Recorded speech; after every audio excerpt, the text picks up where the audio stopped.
On the last season of Friend Fusion, we did a show titled Father Wounds. And to my surprise, many of you asked for an episode titled Mother Wounds. After this episode aired and I read so many of your grievances, I could not imagine having a mom I cannot trust, a mom who is not active and loving, a mom that I have no connection with. My heart was truly broken as I read through the emails, as I read through the DMs, and I thought this season I had to serve all of my friends out there. Today I'm looking forward to healing with you. I pray that this episode brings you restoration, maybe even reconciliation. But I do know that when this episode is over today, you will have a new strategy and a new way to deal with your mother wounds. I love you, friends. Stay tuned for this episode of Friend Fusion. Friend Fusion, Friend Fusion, Friend Fusion, Friend Fusion,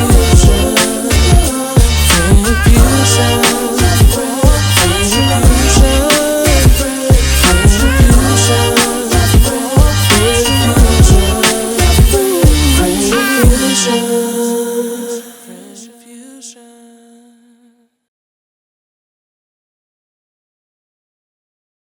Friend Fusion, Episode 4. Marker and action. Hey friends, welcome to today's episode of Friend Fusion. I am Trinity Mitchell, better known as your friend Tran, and I would like to introduce to you today's guest, Chief Anu Amin Ra. Say hey, friend. Say hey to our friends. Are you excited to be on Friend Fusion? Yes, I'm excited. I'm excited. You fresh though. Thank you, friend. I think you are too. Yeah, I appreciate that. So tell me, how is it that you just get to walk around like this every day? I never saw you without being fly. Like you're always in a suit. Or I think I saw you one time in a fly shirt. Mm-hmm. Like how do you do this? Like tell me. I ain't got no rhythm to it. Like some people got like the fame, Instagram and social media kind of make people think like they got this real fly system. I wake up, the first song, I have my playlist set on shuffle. Whatever music wakes me up is kind of like how I pick clothes out. Really? For the morning. Yeah, it's like a little odd thing I've been doing since I was a kid. That's wild. So I used to just wait. Tom Jones, the morning show come on in the morning as a kid. Ricky Smiley in the morning as a kid. So they used to, whatever song would come out first, I just pick an outfit like that. And I've been doing that since I was a kid. I love that you wake up in a good mood because you be fly. I appreciate that. That is so cool. I never thought about that before. Yep. I heard somebody I think I attended a brunch earlier this year, and the guy was saying your morning should be an experience. Like you set the mood for your day, make your morning an experience from the music to the kind of coffee you have. If you do coffee, whatever it is, make your morning an experience. And I think I have created that habit, but I don't know if I really listen to music in the morning. I'm gonna try that because I wear gym clothes every day. See, all right, so I hated getting up in the morning. I'm a night owl. So for me, getting up in the army was kind of like how I got used to just getting up really early, and I used to hate it. So I used to make something out of it. I took that little piece from my childhood, and kind of put it into how I woke up in the army. So after a while, all of the barracks and stuff, when my music came on, everybody started running out of there, turned up in the morning. It was kind of like a big spiritual thing. And for me, it's just kind of like setting the day's intentions. I still have problems with mornings, but now it's kind of like, no, it's regulated. Wake up with prayer, my music is kind of, so I know what I'm thinking about, and it's normally like different types of music, and it's completely at random too. So like I don't have like I want to wake up thinking about classical. So classical come on. Okay, cool. If not, if it's some Boosie or some other that, then it's that, whatever it is, and it's every morning, like without fail, and that's normally kind of decide my outfit choice. I love it. And then I just kind of grab clothes. So what was your first song this morning? Why Do Fools Fall in Love by Frankie Lymon. I'm with it. I'm with it. The look is, the look goes with it. I love it. I'm like, okay, so I love Frankie Lymon. So I love one that of the for you. childhood favorite movies. Yeah, so that's how I pick my clothes. That's cool, Chief. So tell us about yourself. We know that you are famous. We know that Family. you are successful. Oh, Lord. We know that you are a husband, a father. There are so many things that we know about you, but you tell us what you want us to know about you here today at Friend Fusion. Okay, so the main camera, okay, everybody, peace to the tribe locally, the tribe worldwide. I'm Chief of New City, Amin Ra. I hail from the north side of Jackson, Mississippi. That's Presidential Hills. I'm a boutique cigar designer, so I make cigars. I kind of tailor that stuff through lifestyle. I'm a cool cat, a nerd. I really love history. It's probably some of my favorite stuff. I'm really a book person, love reading, love theater. I'm a romantic, man. Okay. I'm a romantic. I kind of like romance and things in life. Everything to me is kind of like this experience. I love probably, so of course, father, husband, business owner, servant of the Most High. You know what I'm saying? So it's a lot of stuff we could talk about. So you got to give me some specific questions. I think you've done a good job, I'm getting you to talk about I do. myself a little bit, so let's have some fun with So it. tell me, what is the driving force behind the man you become? Family. Family. Family for I love sure. it. Family for sure. I'm pretty simple. I used to kind of get caught up in kind of like what everybody else was doing and how fast they were doing things and how they were doing it, how it looked and stuff. And I just kind of figured out from the course of like it going wrong. So we talked a little bit in the beginning, just kind of some stuff that I was doing before. And family. I figured that was the only thing that mattered. I know we planned on talking about some family in a way, but I didn't, I had a untraditional family upbringing. I think it's more common than I may think, but my particular circumstance was just very unique to me. And I always desired family. If I could get to a point where I could love on the people next to me, love on my neighbor, love on my community, and kind of keep that knit. It's really the only thing that matters. I done got a chance to have a lot of stuff. I done had all of the toys. I done had high monetary years. I done had low monetary years. And the only thing that kind of got me through that, either one, was family. And it's the biggest thing for me. The biggest thing for me. I love that you love literature. I love that you love dialogue. We were talking about, in your cigar making, you were saying that you don't like to really hang out at the cigar shops because people are just there chilling, dancing, or whatever, and you like to partake in dialogue. That being said, I got a game that I thought would be perfect for our conversation. We playing games? Playing games. I'm pulling out the gimmicks. Okay, all right, cool. So this game is called Do Tell. Do tell. Okay. It's been created by Nina Westbrook, and I think it's a really great game for a conversation. Actually, it is based to help us have more dialogue. Okay. I think that a lot of us, when we sit down, we playing spades, we playing Uno, but especially being our focus family today, few of us have the chance to really share and express our hearts about things, right? Or even create that safe space. So today, I'm going to have you to play Do Tell. Okay. And if you don't want to answer the question, you get to choose a good deed. And you have to do the good deed right here on set. Oh. You ready? Okay. All right, cool. First question. Okay. Have you ever felt like you're sabotaging yourself? If so, what were the circumstances? If I've ever like self-sabotage? Yes. I do it right now. I self-sabotage every day. Oh, God. How so? I undervalue sometimes the voice that God has given me. I think sometimes the path that has been presented to me that God obviously has opened up for me to take for whatever reason is not the one that I would have chose. So I try to tweak it. And I try to make any kind of little excuse not to go that direction just because it's not the way that I thought it was. Like I'm a extroverted introvert. You know what I'm saying? So like I like to be around people for enough just to kind of be around people. I like to observe people, but where God kind of got me moving, and I think some people use that kind of loosely, God telling me to do this, but I was like, seriously, like obviously it's that for me. Yeah. I get in my way all the time.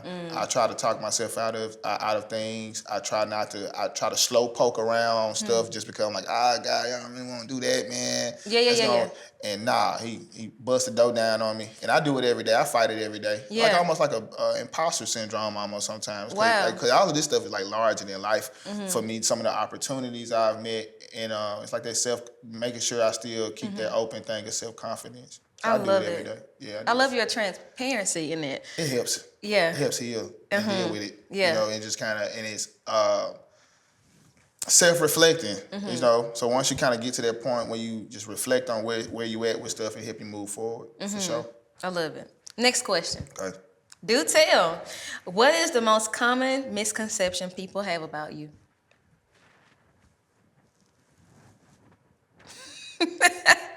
That's a good one. What is the most common misconception about Chief? That I'm like a Braxton, hard to bridge, or like Carlton type of brother. Really? Yeah. I told you it's the suits. It's intimidating. I kind of like it though. But I'm a Northside baby now. Yeah. You know what I'm saying?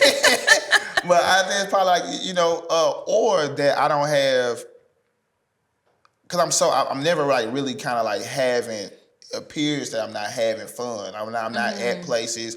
I'm not turned up. I'm not on top of nobody's couches or nothing. Like my versions of fun is kind of like people, like the human experience. I love that. So I probably think that's probably one of the biggest ones.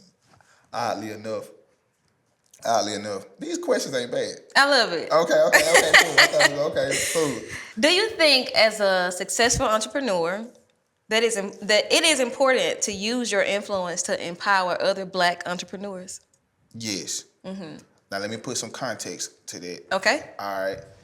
I would like for people to do the thing that helps them, you know, be who God has them to be. And if it is entrepreneurship and they're not doing what God, like what I avoid it, like I've been self-sabotaging, maybe they're self-sabotaging too. Like, what do God got for you? Maybe that's ministry, maybe that's something else. And if it turns into a business, I believe, sure. I think the biggest thing that we can do for each other, which I've been actively trying to do, is to tell the full picture. You know, because some people they come into stuff, like I ran into this whole business thing like haphazardly. Like I just thought, oh man, I'm gonna start a business, I'm just gonna make a whole bunch of money.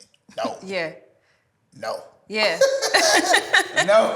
No. And I wish somebody would have, you know, at the time, like told me to kind of like plan it out better. And I just went cold turkey, just jumped straight off of it. So yeah, I believe and I try to do it with my platform often now, it's just to kind of let people know, hey, you can have a business that's successful, but let's set realistic goals around being righteous. You know, the Bible talks about the prosperity of the wicked, you know, in the Psalms often, you know, and I think a lot of people try to skip the process to kind of jump to where they think they should be. And a lot of folks ain't talking about that, about the process of trying to maintain your morals, maintain your, you know, your integrity, character, all of that's important, and how that will change the trajectory of your business pretty quickly. It can slow things down for you in some places. If it's the right opportunity, it can open up. And I think that dialogue is what I stand on most, because I'm figuring it out. I don't know everything. Like, you got a successful business, I got one, many people got one, but the way we kind of came to it is completely different. And I think that's the value in how we do that, is trying to figure out that. What did you do that I could do? And what did I do that you could do so that we can do? And I think we have to have that conversation more. So yeah, I find value in it for sure. That's the word, value. Yeah, I find value. Because a lot of people want their own business. Everybody want this glamorized life we see on Instagram. But whatever you provide, whatever God has given you has to have, if God has given it to you, one, it already has value. But it's people finding value in what you have to offer that makes all of the difference. You know what I mean? So how are you using what you do, from cigar making to the dialogues to the suits? How are you using that to empower you relationally? Far as like with people, or just like just myself, or just the world at large? How do you use what God has given you to empower you relationally with other people? It allows me to build community. Because I told you, like, my most important thing is like family. You know, and I grew up where, you know, of course I tell you my circumstances were a little different. So I'm a community baby. Like, the community helped raise me. Yeah. You know, so the real village. Yeah, you know, and I still believe that a lot of people got away from that, because that's what saved me. I've been using the platform to do that, to try to build, to let people know, like, hey man, you're trying to get someplace, and you would presume that I'm at that place, or one of those places, and I'm not. I'm still figuring it out. but let me open the door and let me talk about that. I share all of my goods. I share my wins. I share, the losses, how they affect me most importantly. Because Yeah. people say, oh, yeah, man, I missed out on this opportunity. Well, how did that affect you? Yeah. And then that's the testimony. You know what I'm saying? I know when Psalms 51 was talking about that all the time, about once God do something for you, you need to go out and tell people. You know what I'm saying? Make a testimony about it. So I use that to constantly, I'm always in testimony. If you catch me on my life, I'm always saying, hey, I went through this, God got me through that. I went through this, God got me through this. Okay, this is where I'm dealing with, God got me through it. I've been using it to connect with people. I think that's important for me. Tell us your newest victory. What is your newest testimony? My mama told me she was proud of me for the first time in my life yesterday. Wow. Yeah, that was a big deal for me. That was a big deal. Yeah, it was huge. My For the mom, first time in your life, how old are you? I'm 32. Wow. Mom told me she was proud of me for my first time in my life yesterday. How did that make you feel? I weep like a baby. Really? Yeah, it was bad.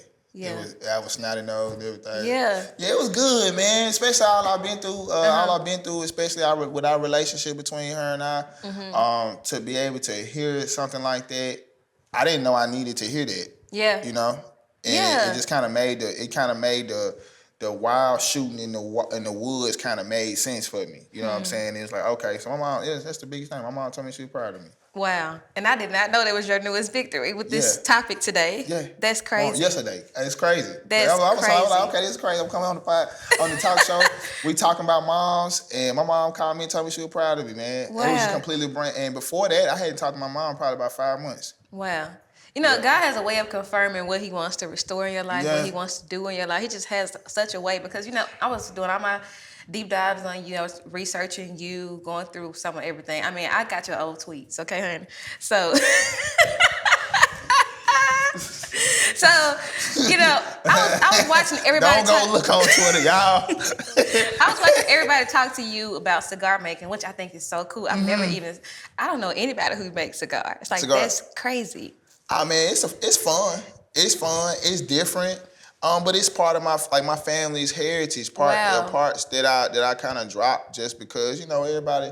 We got to a certain point where nobody thought it was cool to like do field jobs, to do jobs that required to do their hands because it's quote unquote subservient to this idea.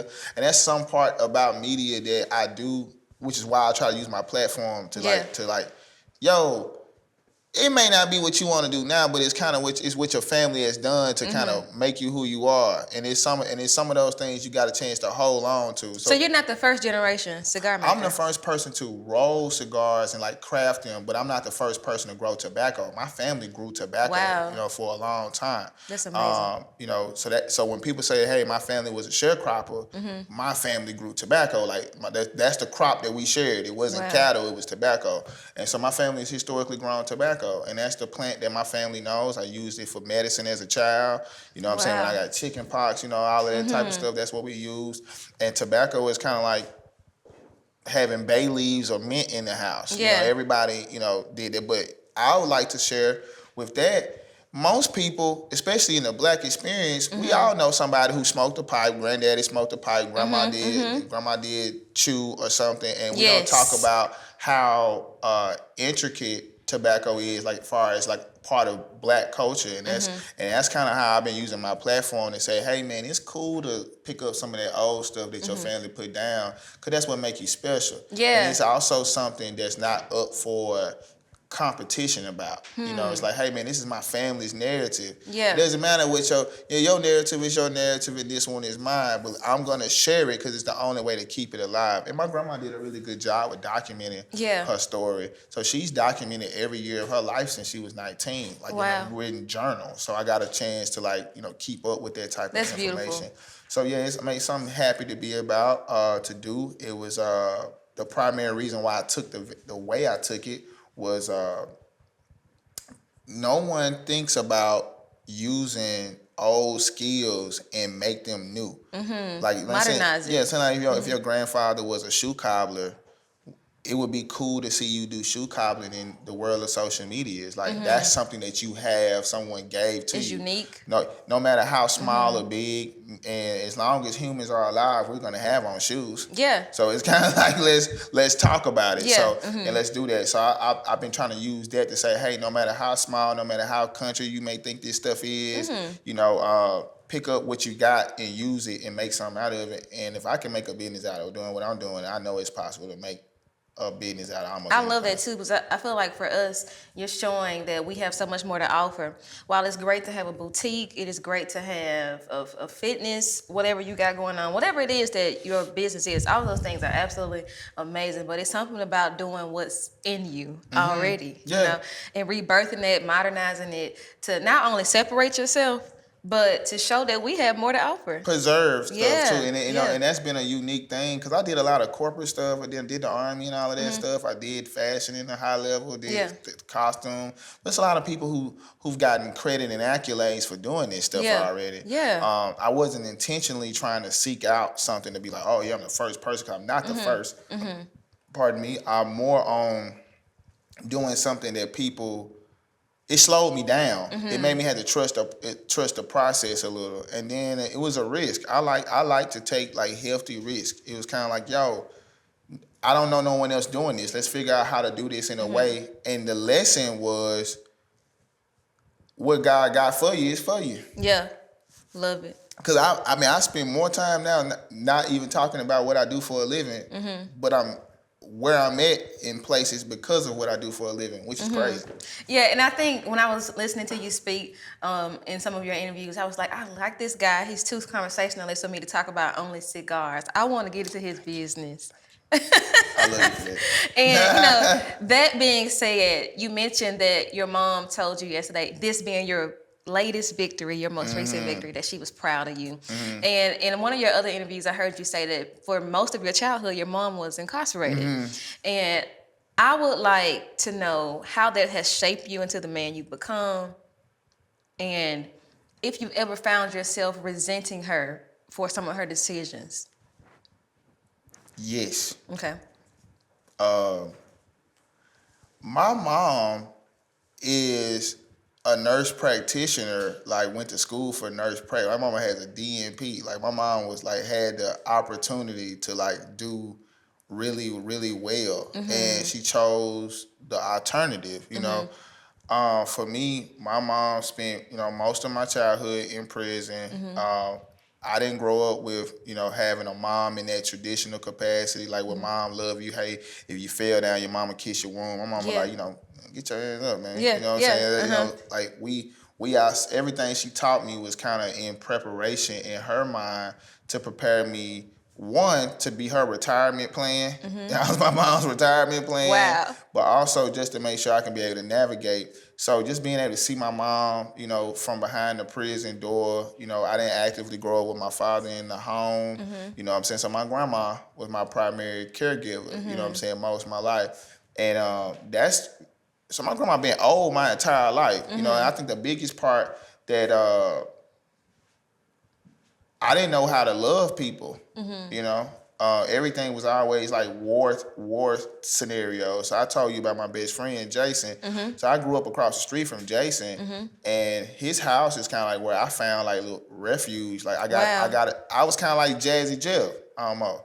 Like, you know, I come in the house, kick it around, mess up some stuff for a minute, and whoa, out the door, back across the street. Yeah. And that was my life, you know, for the most part. And my friends, you know, kept me sane. But my mom, I didn't grow up with my mom. You know, never hugged me and never got a kiss from my mom. You know, everything was kind of, you know, matter of fact. Even in the even going to see my mom in prison, you know, I can tell my mom, it's like, yo, this jail, it gotta be rough. You know, my mom had, you know, it was always straightforward. Like, I come in, like, how your grades doing? Like, what you doing in school? Like, everything good? Okay. You know, like, hey, man, can I get a hug? Like, she didn't want a hug.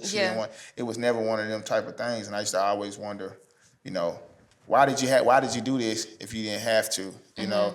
And what I found, the biggest lesson I learned is, man, everybody go through their own stuff, man. And whatever reason in their heads that make them do what they do, you know, I am not my mother's, you know what I'm saying? I'm God's child. She was the person to bring me here to do what I had to do. So she looked at her life like that. She was living her life. She kind of figured I was gonna be all right. You know what I'm saying? One way or another.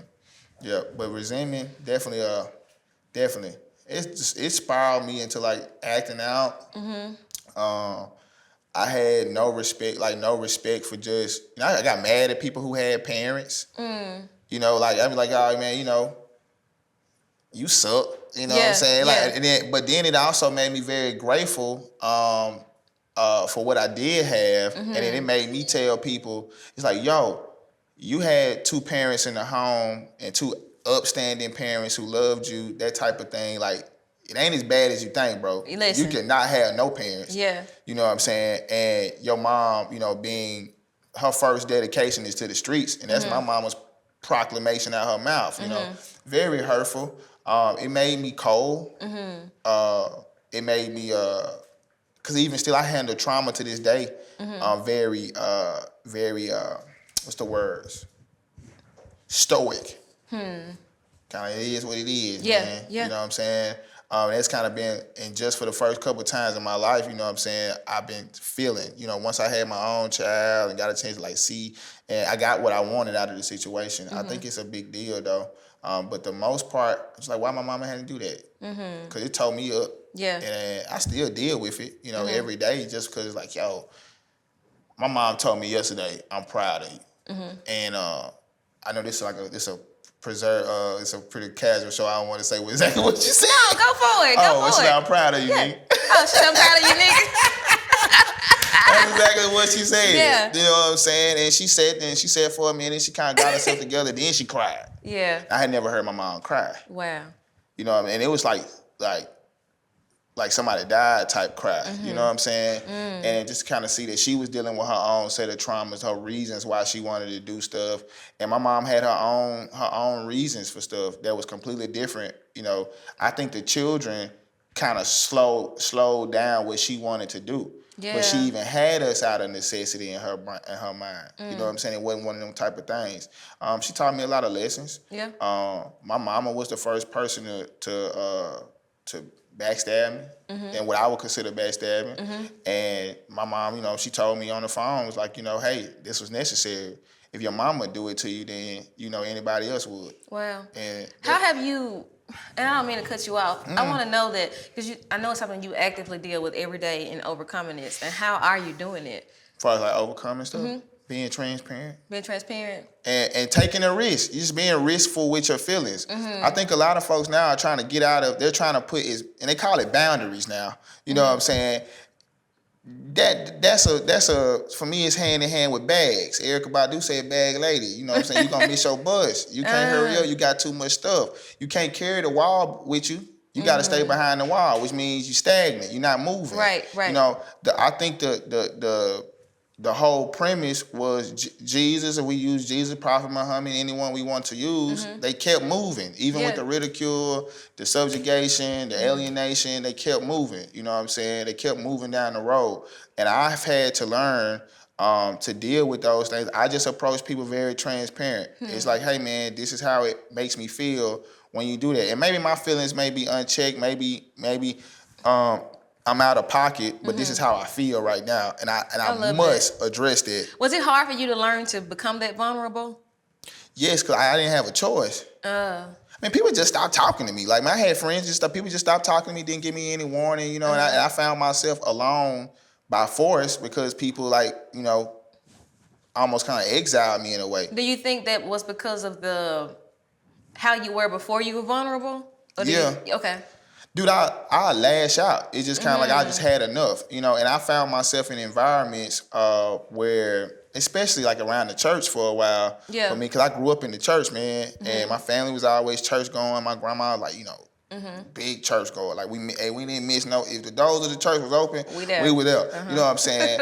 I just never felt in some of those environments like I was listened to. It's almost like I got judged for the sins of my mother.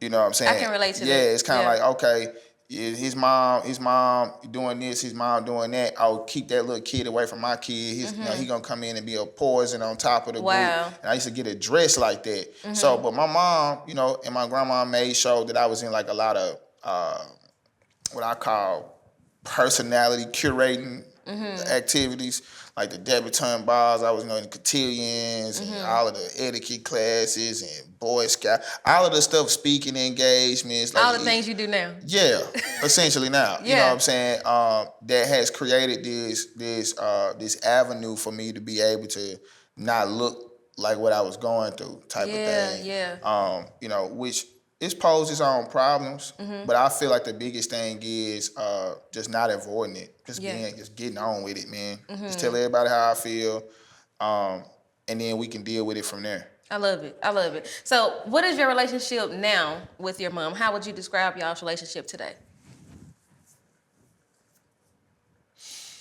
She like a partner that we kind of we had some shaky ground and we trying to repair it because of the history. Like I don't, even to this day, I don't know how to treat my mom like my mom. Like I don't know how. And I've tried, and it gets to me pretty often because I don't feel I have that. You know what I'm saying? You don't have that connection. I've kind of already like mourned my mom. Like I've mourned my mom years ago. It is so hard to mourn someone that's living. Yeah, I've mourned her. You know, already. Like the idea of that relationship. So even when I talk to my mom, it's kind of like you see a classmate or something, that you seen in a long time. Yeah. And you be like, oh man, it's good to see you, man. We should get up sometime and get drinks type of thing. Yeah. Okay, you don't hear each other for like 5-6 months or next year at homecoming. Okay, it's kind of like that with my mom. Do you think your connection with your mom affects you as a husband or father? Yeah. It has. In what way?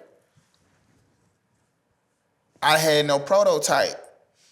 You know, it's kind of like how, when you meet a woman, I had nothing to compare it to. You know, if it was, long as it just wasn't that, then I was like, cool. You know, but then I found out that my emotional, wiring is a little more complex than I had laid on. Because you got to deal with people, every day. You know, you got to deal with people socially every day. So for me, the not having a relationship made it very hard to connect with women.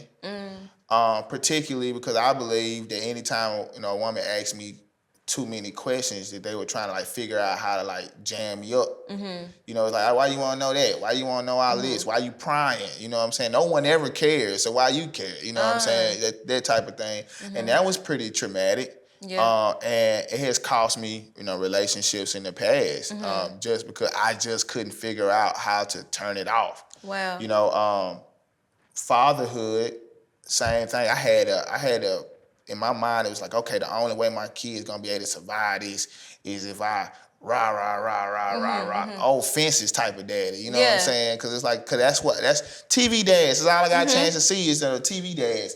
And once they get here, it'll be a whole nother situation. It don't be like that at all. Yeah. At all. You were gonna be Uncle Phil. Carlton, Uncle Phil. Yeah, but then, man, now I thought I was gonna either be like a Uncle Phil or a Good Times type of daddy. I'm like a my wife and kids type of dad now. Okay, I'm love really it. goofy. Yeah. I have a great time. They done made me. I'm so in love. You know, and it's beautiful. Like it's wide open. It's like almost like seeing for the first time. Wow. Now You should say that to the camera over here, just in case Which anybody camera? was looking at you in this suit. Like, I wonder. Tell them you're in love, Chief. Tell them. which can I'm in love. Yeah. I did that for your wife. Yeah. You know, and the life that she's helped me create. That's you know, wonderful. and I don't, cause some people like, hey man, you married, my wife is my best friend. Wow. I say she my best friend before I even say she my wife. Like it's kind of like one of them. I feel like wife is so duty-ish sometimes. I feel it. You know, it's like and husbandry is so duty-ish sometimes. Yeah. To the point where that comes down to money, finances, and stuff. And those have been things that I've been adequately able to provide for someone and provide myself for a long time. It just wasn't a sustenance for me. Yeah. So to have someone that I could come in the house and I ain't gotta do all of the crazy shit. Like, hey man, roll up, man. Yeah. It done been a long day, Hilarious. and I think that's important. Best friends. She's allowed me to cultivate an environment that I could sustain in. It's one that's healthy for me. It's also let me know how sensitive I am. I never thought I was sensitive. I've never been per se sensitive. At least I thought, but I've always kind of like acted it out in a way when I just kind of had enough. But now it's like a safe space now. I love it. So tell me this. I remember, for me, the last season, I did this show titled Father Wounds because it's what I could relate to first, right? And so I found myself in my marriage really triggered by moments of, I remember when Brandon got these speakers, right? And I was livid because what it triggered was my dad would often just do whatever he wanted to do. My mom wouldn't know anything. And that led to us learning about other women, all kind of things, like just foolishness growing up, right? And so when Brandon got these speakers without me knowing, it triggered that pain, right? I remember particularly one call, I remember a woman calling, telling my mom she had filed us on her income taxes, like my mama's kids, right? It was crazy. It was deep, right? And she was telling my mama that he ain't gonna do this, he ain't gonna do that, all the things, right? Yeah. And I remember hearing this, and I just remember that the pain that triggered seeing my mama shocked, not really knowing what to say, what to do, other than, of course, take action as it pertains to what's fair and wrong as it pertains to law. But I just remember seeing her shocked, upset, frustrated, all the things. And when Brandon got these speakers, Chief, I don't got a better word. Pissed. You went to the doghouse, cuz. Cause why did you buy speakers without telling me? I don't know. What does that mean? What else are you not telling me? So I want you to tell me, what moment do you remember like this in your marriage that triggered you that had absolutely nothing to do with your wife, but it triggered something, that mother wound for you? I don't like when people move past my statements too fast. Like I know my statements. I'm intelligent enough to know that I provided a statement in depth. And anyone that can respond just too quickly to my emotions, you didn't listen to them. And it's like stuff like that. Yeah. Like especially when she was having my first son, it was kind of like everybody wanted to test me almost, I felt. Wow. To see if I would. And she dealing with her own stuff. You know what I'm saying? She done had some fools that ain't did her right, and then she come around with me and she pregnant, and like it's normally when it's all on the line, and nothing takes place. So it's kind of like she coming with her own reserves. That was probably my biggest thing. It's like when I've taken the time to try to voice where I feel about stuff, please respond. She's a great listener though. And I couldn't get down with people listening. Wow. Cause she wasn't amped to respond. So that even listening crazy? triggered you. Yeah. That's crazy, Chief. Cause you don't got nothing to say. I done said all of this. And she's processing it. Yeah, in her own way, because I know it's a lot. Yeah. And she's doing what I really want her to do, which is to listen. But I don't like to listen. I didn't like to listen. It's like you're missing some sense of validation. Yeah, like I'm talking to myself. Yeah. You know, and I think for a minute, I was trying to find my mother in women.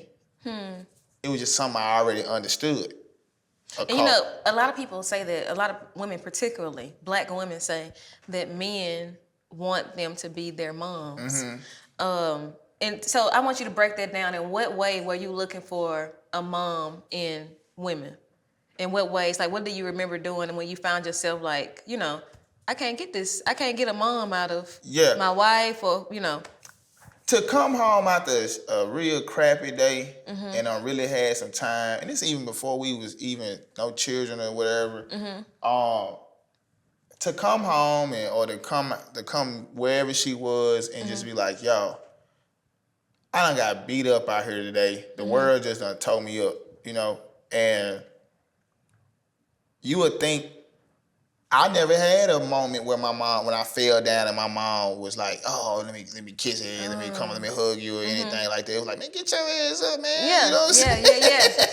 You know what I'm saying? What you doing? What you crying for? Yeah, what you Stop doing? that crying. So to come home and be like, and be like, hey, I'm having a problem. It's like, well, what you want me to do?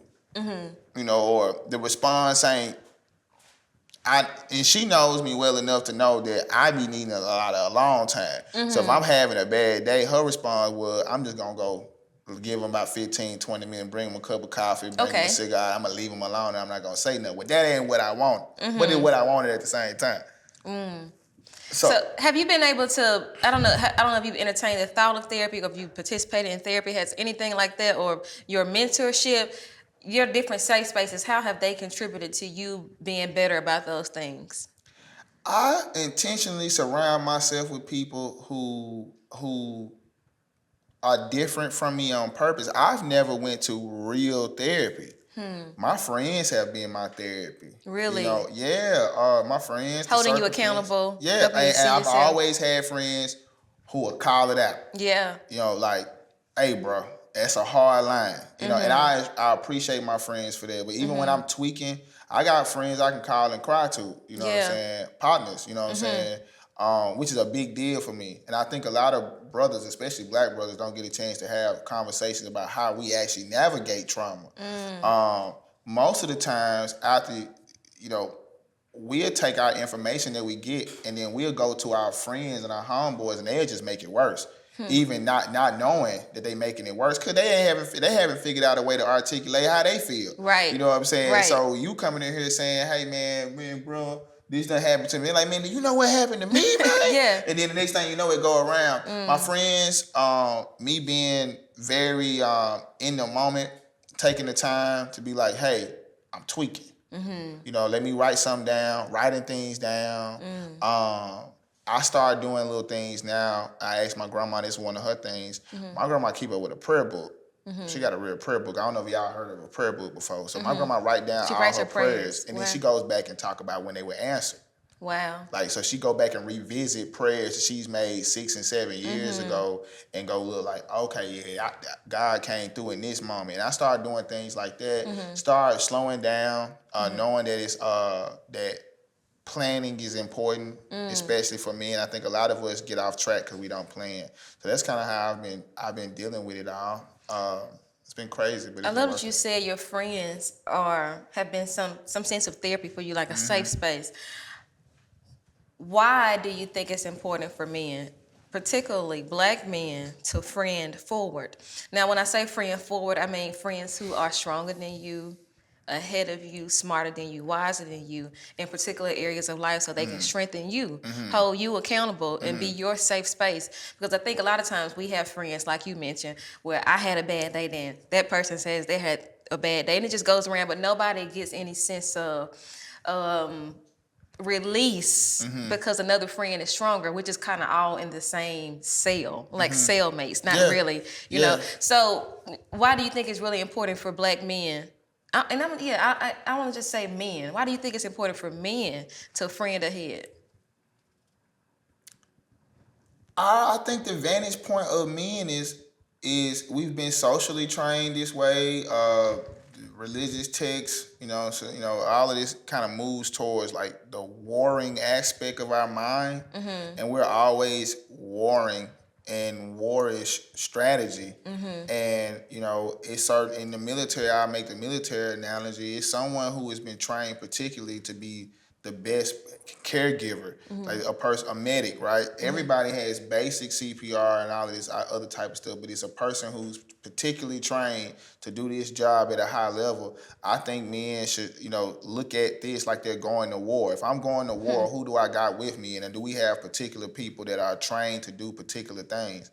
And for me, mentorship was important for that way because I got people that already have gone through this, right or wrong, they have the experience. They have the experience, yep. And that's important. Like I had one of my friends, man, who just gave birth to his child, first baby girl, yesterday. Shout out to my dog. You know what I'm saying? I've been a father.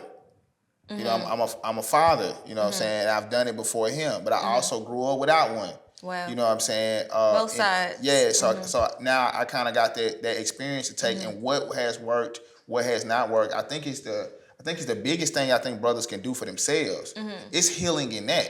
Yeah. Just surrounding yourself, because it reaffirms that you have the capability to lead, because you can make good decisions about who surrounds you and who has a direct cause and effect on your life. I think it's you would think, hey, I'm going to this brother because this brother has some great information. He's a family man. He has this skill. Yeah, sure, but you had to select him, and your discernment had to be right on this because it's a lot of fallout. Because if Brother Mitchell, he go become friends with this guy who means him no good, that can come negatively affect the house. You know what I'm saying? So I think helping choose, okay, I chose this mentor and the mentor chose me back. So now I got this person. Now I got one of my best friends. I met a person and we became real cool. Every selection for men is gonna produce a consequence or a reward. In some cases, both. But I think the biggest thing was for me, it reassured that I am able to make sound decisions. And it's something for your wife or your significant other to be able to observe too. You know what I'm saying? His decision making. I think it's the best thing you could possibly do. I love that. And I know that you know this. Many men are not like you as it pertains to wanting to have dialogue, wanting to talk, wanting to, really partake in the human experience. Yes, Few sir. men are like that. For many of them, once they have a best friend or two, that's it. Yeah, I was like that. So I feel like you're a pretty intentional guy with who you surround yourself with. So what is your advice to the man who is like, I don't need no friends, I'm good, I'm straight, don't really talk much, kind of shut off from the world? What is your advice to that guy who's just like that, not really talkative, he finds it even weird to be like, I want to connect with you, bro. What was your advice to that guy? I give you some quotes my grandma gave me. Okay. Actually, all of this, your whole line, that whole question is essentially describing the struggle Jesus had to go through. Jesus was a loner, but with the people. It's not about what you like, it's the mission. What's the mission? If we talking about purpose, then I don't care if you want to be friends with somebody, you got to. You can't do it by yourself. That's good. You made proclamations or declarations to God and said, hey, God, bless me in this way, show me my purpose, lead me into the way that I need to be led, and he leads you to somebody who's going to help, who's going to be the person to help you get to the next place. One of your disciples. We're in our own stories, Jesus and the 12 disciples all the time. You know what I'm saying? You're a disciple to one of your friends who on their personal pilgrimage and vice versa. I think look at it like that. Look at it like who could you possibly receive the blessing from if not people? Exactly. You know what I'm saying? Exactly. I love to tell people this. We need people. Like, we live in this world, everybody wants to cancel everybody. Everybody wants to be mad or cut everybody off every December. Listen, I don't know what you got going on in your life, but I just want to remind you, if you're listening, we need people. If you cut everybody off every year, you have no base. No.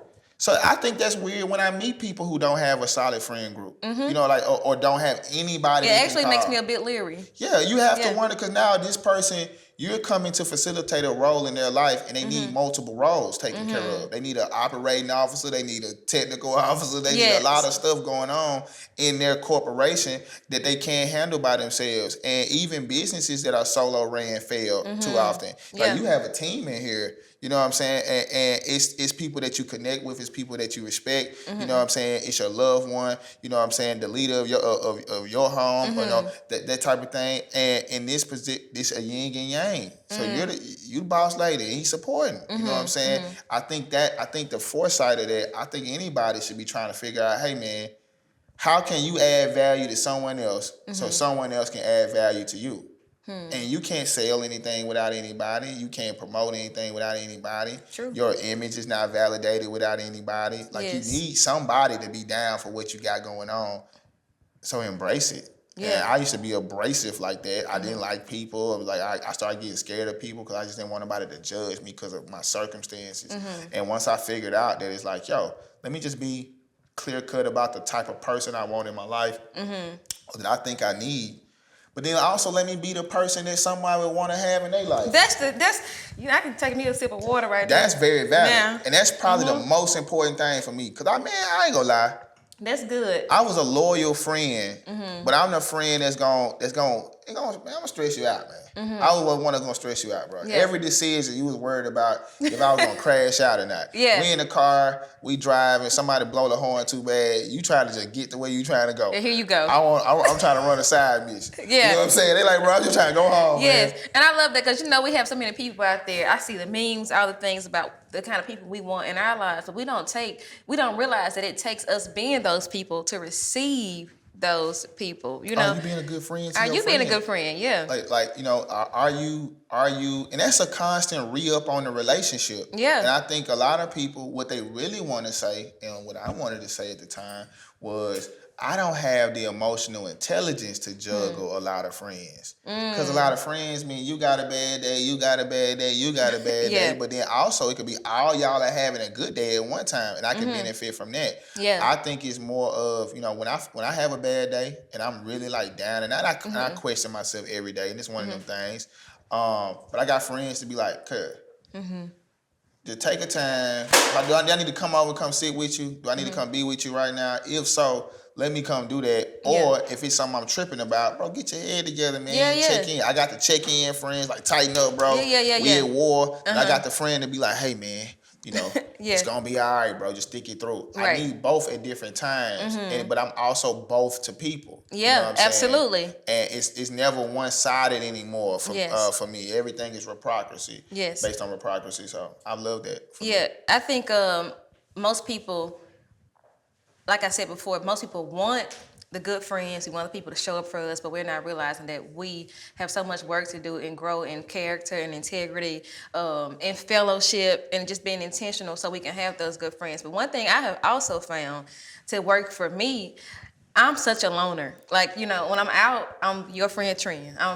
It's everything, all the things are happening. But when I get to my house, I'm like tapped out. I'm walking my dog Bruno. I'm hanging out with Brandon, and even with Brandon, I'm probably hanging out in silence, like I'm chilling. Yeah. And so I have learned what works for me is friends who get me, like Yeah. who understand me. Yeah. Because the reality of the situation is I'm not talking to anybody every day except my mama and Brandon. Yeah. And so, you know, we have those people who, what can I say, they require a lot. And I don't think that I may be a person who requires a lot depending on what's happening, but I'm not a day-to-day person, all the things. I'm not that kind of friend. And so I found myself with friends like me. And it works for our purpose, it works for our mission, and it works for our relationship. I think a lot of people don't understand discernment and assignment, who's assigned to your life and all the things. So we found ourselves, you know, cutting people off because we're really not where we need to be and who we need to be with, you know.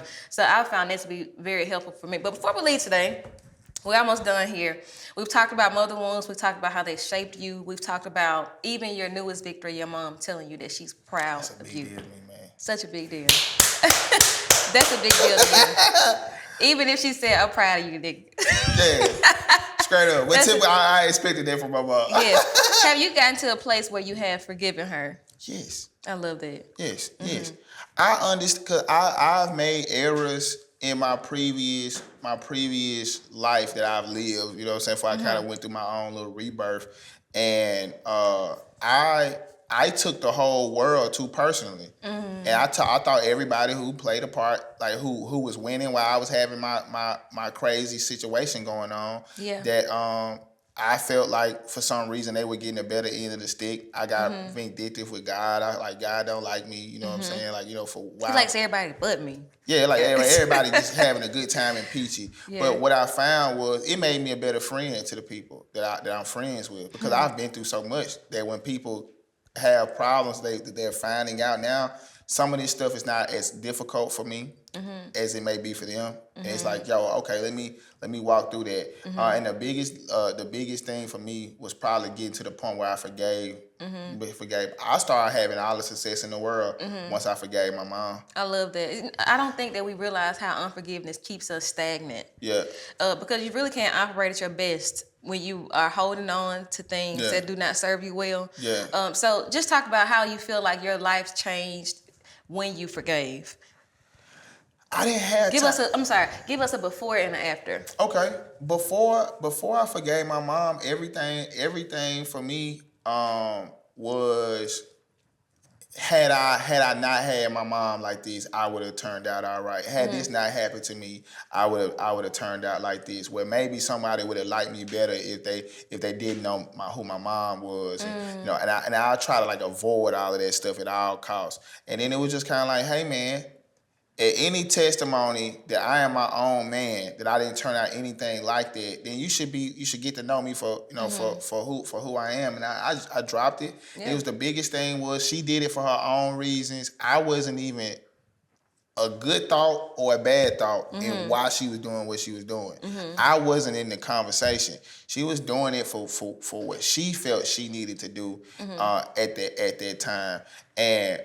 But my mom equipped me with all of the necessary skills. I've navigated business, I've navigated social circles, I've taken how I've educated myself to everything is down to the stuff she's taught me. My mom has done everything she's needed to do. And so even in our relationship, my mom was a successful mother. Yeah, I love that. I didn't go to. I've never been incarcerated. I don't commit any nefarious activities. I'm a family man, successful businessman, just as educated as she would have preferred.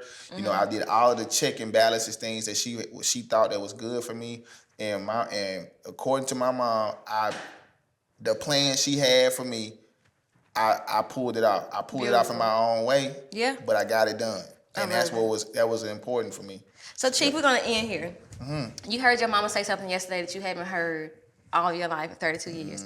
And she was incarcerated when you were how old? So, my first time my mama, 8. 8. You were 8 years old. Okay, so it's been a long time between 8 and 32 for you guys' torn relationship. You heard her say yesterday, I'm proud of you. Is there anything that you have not said to her that you would like to say? To my mama?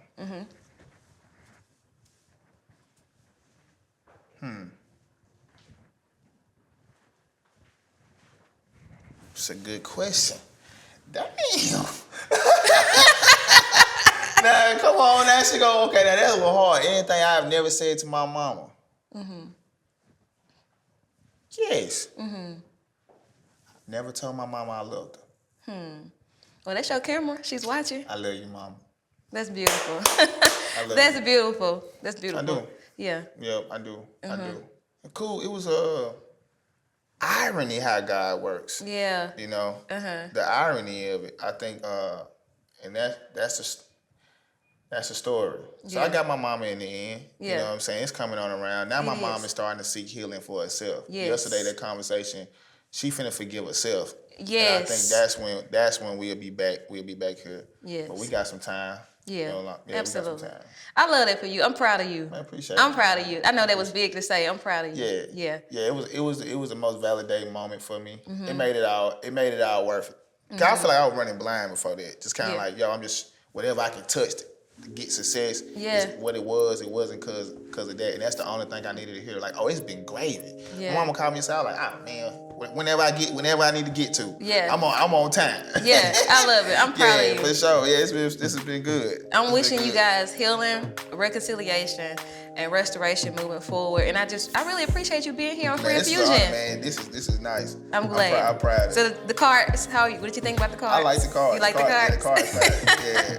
Yeah. I wanted you to know you were well thought out. So that's why this is awesome, man.